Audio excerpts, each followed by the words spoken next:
চলো আজকের ভিডিওটা সকাল প্রায় 11টা থেকে স্টার্ট করলাম। তো রেডি হয়ে কোথায় যাব আপনাদের সবার সাথে অল্প শেয়ার করব। তো রাধে রাধে প্রিয় বন্ধুরা, সবাই কেমন আছো? আশা করছি সবাই অনেক ভালো আছো এবং আমিও অনেক ভালো আছি রাধা রাধের কৃপায়। তো এই দিনটি ছিল আমাদের প্রীতা সোনার জন্মদিনের স্পেশাল দিন। তো ওর মা ফোন করে বলেছিল আগের দিন মানে সকাল সকাল রেডি হয়ে যাওয়ার জন্য। তো যেহেতু বার্থডে স্পেশাল ছিল তো অনেকগুলো কাজ থাকবে, সন্ধ্যাবেলা ওর বার্থডের মানে অল্প আয়োজনও ছিল, তার কারণে আমি আমার ঘরের সবগুলো কাজ সেরে তারপর রেডি হয়ে সকাল প্রায় 11টার মধ্যে বেরিয়েছিলাম। তো গাড়ির জন্য অল্প অপেক্ষা করে তারপর গাড়ি পেয়েছি আর চলে এসেছি দিদির ঘরে। আর পাশের বাসার ছোট্ট বোনকে সাথে নিয়ে এসেছি, যেহেতু আমাদের প্রীতার সাথে ও খেলবে। তো প্রীতা ফোন করে বলেছিল ওর সাথে ও খেলাধুলা করবে, তার কারণে ওকে সাথে নিয়েছি। তারপর কি চলে এসেছি ঘরে, আর এখানেও মানে প্রীতাকে মানে ডাকছিলাম ও কোথায়। তো ওর মা বলেছিল দুপুরবেলা হয়ে গিয়েছে, তো ওকে ঘুম পাড়িয়ে দিয়েছে, ও শুয়ে রয়েছে।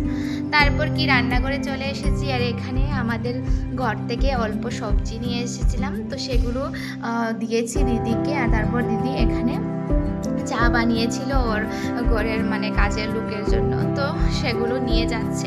তার মধ্যেই সোনা পাখি ঘুম থেকে উঠে পড়েছে, তো ওর জন্য আমি চকলেট নিয়েছিলাম। তো সেগুলো দেখে ও তো ভীষণ খুশি। তারপর কি আমি ড্রেসটা চেঞ্জ করে চলে এসেছি রান্নাঘরে। আর এখানে দেখতে পাবে প্রীতার পাপ্পা মানে দাদাভাই, উনি প্রথমে মিষ্টান্ন তারপর আরও কিছু বানিয়েছিলেন।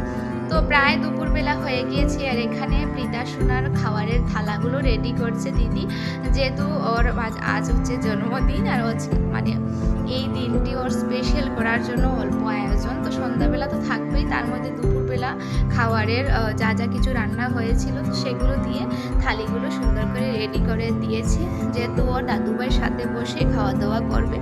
আর ওর জন্য সবাই আশীর্বাদ করবেন যাতে ও পড়াশোনা করে বড় হতে পারে আর জীবনে অনেক বড় বড় কাজগুলো করতে পারে, মা বাবার নাম মানে আগে বেরিয়ে দিতে পারে। তারপর কি এখানে দাদুভাইয়ের সাথে খেতেও বসে গিয়েছি, আর ওরা খাচ্ছেন আর আমি চলে এসেছি রান্না করে, যেহেতু অনেক কিছু কাজ রয়ে গিয়েছিল তো এক এক করে শেষ করতে হবে। লুচি বানানো হবে, তারপর ফুচকাও ছিল, আর এক এক করে সবগুলো সন্ধ্যার আগেই কমপ্লিট করতে হবে।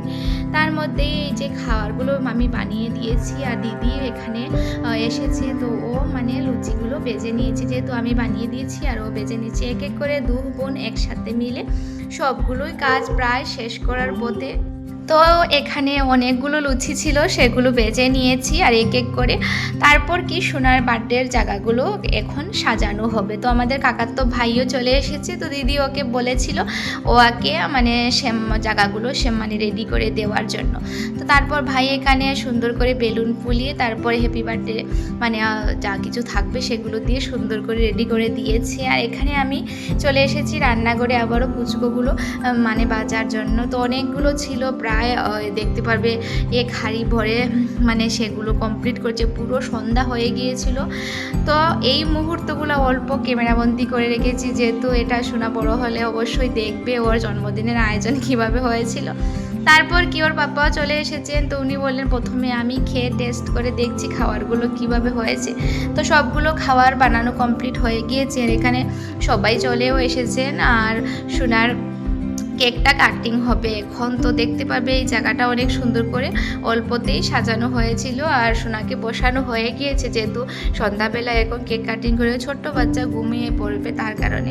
তারপর কি ওর মা আশীর্বাদ করছেন, তো সবাই এক এক করে ওকে প্রথমে আশীর্বাদ করছেন আর তারপর কেকটা কাটিং হবে। আর প্রায় আমাদেরকে ঘরে আসতে আসতে অনেকটাই রাত্রি হয়ে গিয়েছিল, যেহেতু ওদের মানে পাশের বাসা থেকে অনেক লোকজন এসেছিলেন, তো সবাই খাওয়া দাওয়া করেছেন। তারপর আমরা খেয়ে দিয়ে প্রায় রাত্রে 9টা বেজে গিয়েছিল ঘরে আসতে আসতে। তো এই যে সোনার জন্মদিনের অল্প মুহূর্তগুলো আপনাদের সবার সাথে শেয়ার করলাম। তো কেমন হয়েছে অবশ্যই কমেন্ট করে সবাই জানাবে। আর এই যে দাদুভাইও সোনাকে আশীর্বাদ দিচ্ছেন। তারপর কি এক এক করে সবাই আশীর্বাদ দেওয়া কমপ্লিট হলো, আর গিফটও নিয়েছেন সবাই, তো ওকে গিফটও দিলেন। তো আমি বসেছিলাম এখানে, ওর অনেক সুন্দর সুন্দর ছবি ভিডিও সেগুলো করে দিয়েছি। আর এই মুহূর্তগুলো থাকবে একটা স্মৃতি হয়ে, যেহেতু সময়ের সাথে সাথে সবগুলোই পরিবর্তন হয়ে যায়। আর কি বলবো, যা কিছু করবেন সেটা একটা স্মৃতি হয়ে থাকে, তাই না? তারপর কি এখানে সোনা কেকটা কাটিং করে দিয়েছে, তো আমরা চলে যাব রান্নাঘরে, যেহেতু সবাইকে খেতে দেওয়া হবে। তো সেগুলো আর করা হয়নি, যতটুকু করেছিলাম ভিডিও আপনাদের সবার সাথে অল্প শেয়ার করলাম। তো সবাইকে খেতে দেওয়া হয়ে গিয়েছে, তারপর চলে এসেছি আমরা রান্না করে, তো সেখানে আমরাও খেয়ে দিয়ে তো বেরিয়ে পড়বো। তো আজকের জন্য অতটুকু ছিল সোনার বার্থডে স্পেশাল ভিডিও, আপনাদের সবার সাথে শেয়ার করলাম। তো সবাই ভালো থাকবেন, সুস্থ থাকবেন, আবারও নতুন কিছু নিয়ে দেখা হবে। তো আজকের জন্য অতটুকু ছিল, তো টাটা সবাইকে।